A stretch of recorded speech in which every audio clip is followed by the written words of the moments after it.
lemos então, diz assim: portanto, devemos atentar com mais diligência para as coisas que já temos ouvido, para que em tempo algum nos desviemos delas. Verso 1. Amém? Aqui o escritor, movido pelo Espírito Santo de Deus, começa a nos falar a respeito da palavra e o poder da sua palavra, né? O escritor vem nos anunciando a respeito de nós atentarmos com mais diligência à palavra de Deus. É interessante observarmos que o Espírito Santo vem instruindo, né, o instrutor a respeito da diferença entre a posição dos anjos, o trabalhar dos anjos, o ofício que Deus deu a eles, o local que Deus permitiu que eles atuassem, e a posição de Jesus Cristo. Como foi que Deus colocou a Jesus Cristo à sua destra e a posição que Deus confiou a Jesus Cristo como centro de toda a existência.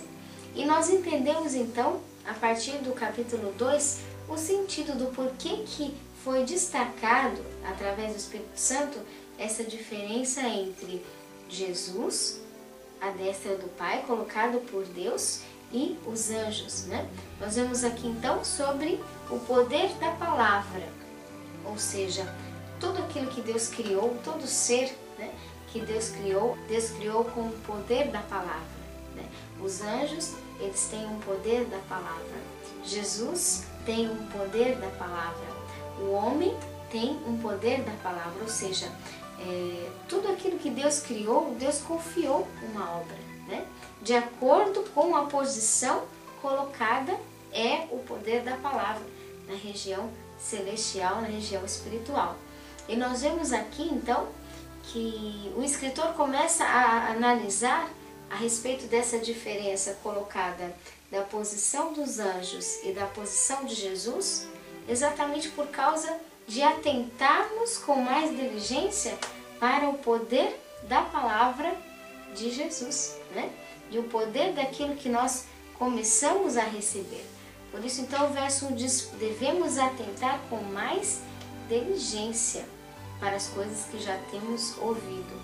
Há uma diferença entre nós atentarmos para algo e há uma diferença entre atentar com mais diligência, ou seja, com profundidade, né? O Senhor Deus conhece quando o nosso coração, ele realmente tem um propósito naquilo que nós estamos atentando, tem uma busca maior, tem um sentido de construção, né, de dedicação e propósito diante de Deus.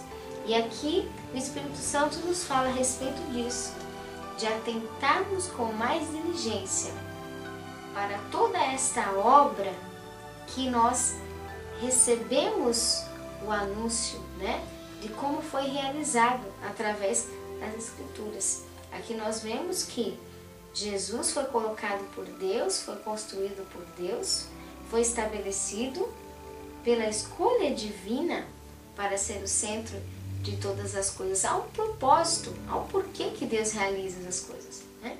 Deus não colocou Jesus numa posição apenas para colocar num status espiritual diante de Deus, não.